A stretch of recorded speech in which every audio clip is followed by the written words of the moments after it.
Garimpo ilegal em terras indígenas afetam a todos. As comunidades indígenas, o meio ambiente e os animais. Então, para começar esse segundo bloco, a gente vai destacar as consequências do garimpo ilegal, tanto para as comunidades indígenas, quanto para o meio ambiente, quanto para os animais. Se você mora aqui no Brasil, você viu que nesse mês de abril, mais de 6 mil indígenas de mais de 176 povos diferentes marcharam para o Congresso Nacional em defesa dos seus direitos. As principais bandeiras que eles levantavam estavam as demarcações de terras indígenas, claro, e também eles estavam fazendo várias manifestações contra a PL 191 de 2020, que basicamente autoriza a mineração em terras indígenas. E qual que seria o problema dessa mineração ilegal? O problema é que a mineração em terras indígenas, também chamado, claro, de garimpo ilegal, é que os garimpeiros eles utilizam uma enorme quantidade de mercúrio para fazer a separação do ouro e de pedras e lamas. Estudos recentes apontam que para cada 1 quilo de ouro que eles são garimpados, são necessários de 1 a 8 quilos de mercúrio, quase 8 vezes mais. E quase 80% desse mercúrio ele é perdido para o meio ambiente, para o solo, para as águas, para o ar. Esse mercúrio que cai nas águas, eles ficam retidos no solo, principalmente pelas plantas, pelas algas no fundo dos rios. E a gente sabe que a alimentação de base dos indígenas são os peixes. Então, quando os peixes consomem essas plantas, eles acabam sendo contaminados com mercúrio. E os peixes que comem outros peixes, os peixes carnívoros, eles vão consumindo e vão acumulando esse mercúrio dentro de si. A gente chama esse processo de bioacumulação. Então, quando esses peixes que consomem outros peixes vão envelhecendo, eles vão acumulando esse mercúrio dentro de si. E no final da cadeia estão os povos indígenas que vão se alimentar desses peixes e, por consequência, vão ficar contaminados com mercúrio. Então, segundo as pesquisas recentes também, realizadas pela Fiocruz, uma em cada 3 crianças com menos de 5 anos tem níveis de mercúrio até 6 vezes maiores do que os considerados aceitáveis pelas agências de saúde internacionais. Segundo a Fiocruz, as mulheres grávidas e as crianças, elas são o público de risco mais afetado pelo mercúrio, porque o metal ele pode passar pela barreira placentária, então ele passa da mãe para o feto, que está sendo gestado na barriga da mãe, e ele também vai passar por uma outra barreira, a barreira hematocefálica, ou seja, ele vai conseguir atingir o cérebro desse feto. E isso pode causar danos irreversíveis no sistema nervoso desses fetos ainda dentro da barriga da mãe. E aí, quando ele nasce, ele continua sendo exposto pelo mercúrio, isso pode acumular ainda mais doenças ou ainda mais transtornos para essa criança, podendo afetar gerações inteiras. E aí, quando a gente fala de bioacumulação, na parte dos animais, a gente tem uma literatura já muito bem estabelecida com os peixes.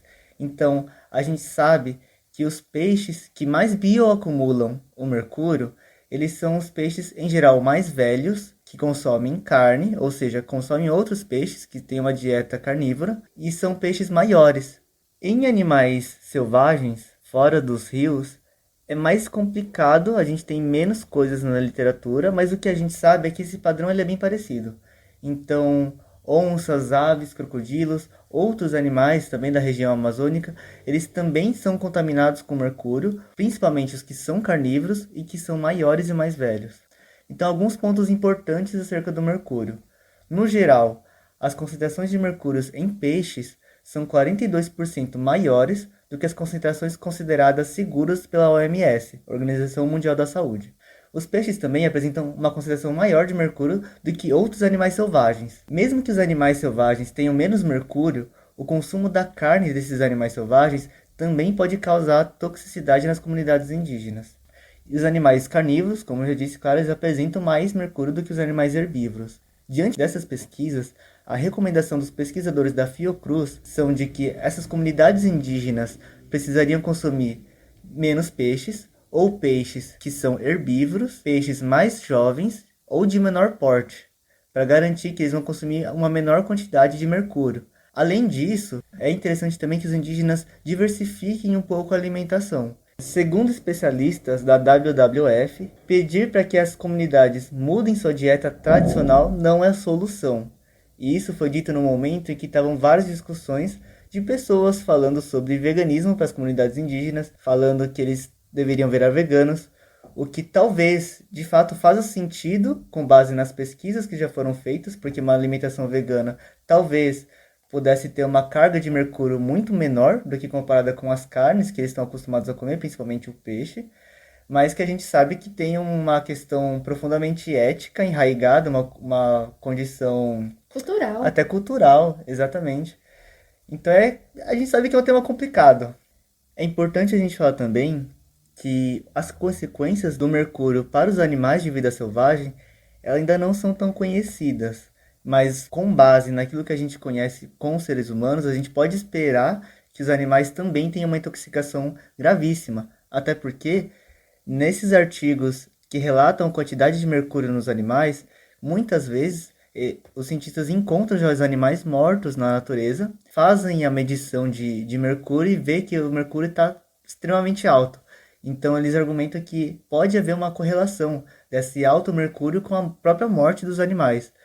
Então, eu acho que é um ótimo exemplo de saúde única, né, que envolve tanto o meio ambiente, os animais e os seres humanos, e é um problema que afeta todos, né? Não somente ou só os indígenas, ou só os animais, ou só o meio ambiente, é um problema geral, problema comum, causado pelo garimpo ilegal.